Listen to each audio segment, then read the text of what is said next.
Nō reira, kei aku rangatira motu henga huri no i te motu tēnā koutou katoa. E rua tau kua hipa i te putanga mai o te pūrongo nā te kōmiti pū whero i tuhi e pāna ki te tūkinotanga i roto i ngā whare tamariki pani o te kāwanatanga i ngā tau o mua. Kua hoki anō ngā morehu o taua tūkinotanga ki te pāremata. Ki te tono taikaha nei, kei hea te whakatīnanatanga o ngā tūtohinga o taua pūrongo.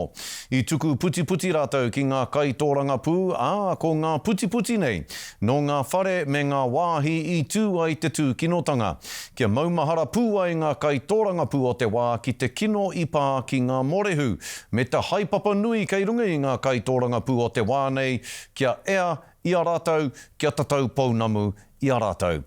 Kei a Whatitiri Te Wake, tēnei pūrongo. Kia koutou te whare matana ia, tāna koutou. He rangi moko puna i pōneke.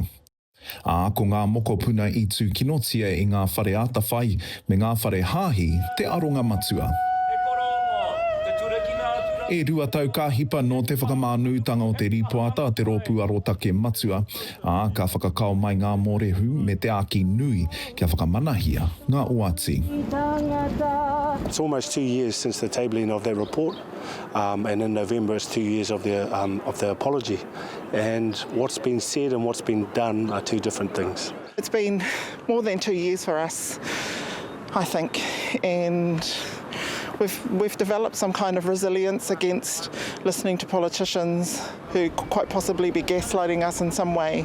Ko ngā minita me ngā mema pāremata i noho tahi ki ngā morehu, kia rongo i o rātou āwangawanga mo ngā ki taurangi e ai kia rātou, ka ore anō kia whakatutuki. Those survivors who not only shared their stories through the Commission, but their incredible bravery of coming forward. Whanaketia was a collective effort, an opportunity for us to come from darkness and into light. And in some sense, kei te noho pohara tonu ki ngā morehu. Te kawe hoki i ngā puti i katohia mai i ngā whare i tūkinotia i ngā tamariki. Hei whakamaharatanga ki ngā mana nui, he mahi e tārewa tonu ana. A place called Wairaka up in Mount Albert in Auckland, where I spent time from 12 to 13. So it is taumaha to wear these.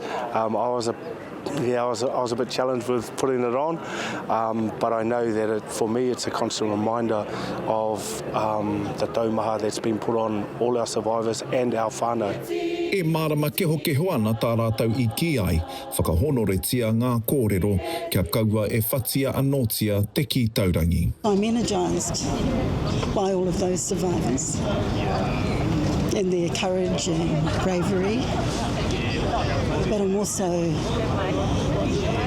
really giddy, really angry as well. That 2 years on and we're still waiting to see real meaning and action behind that apology. Kaore anō ngā mahi a ngā morehu kia mutu, hei tā rātau ka koke tonu taira wātu ki te wā, ka kite i ngā hua.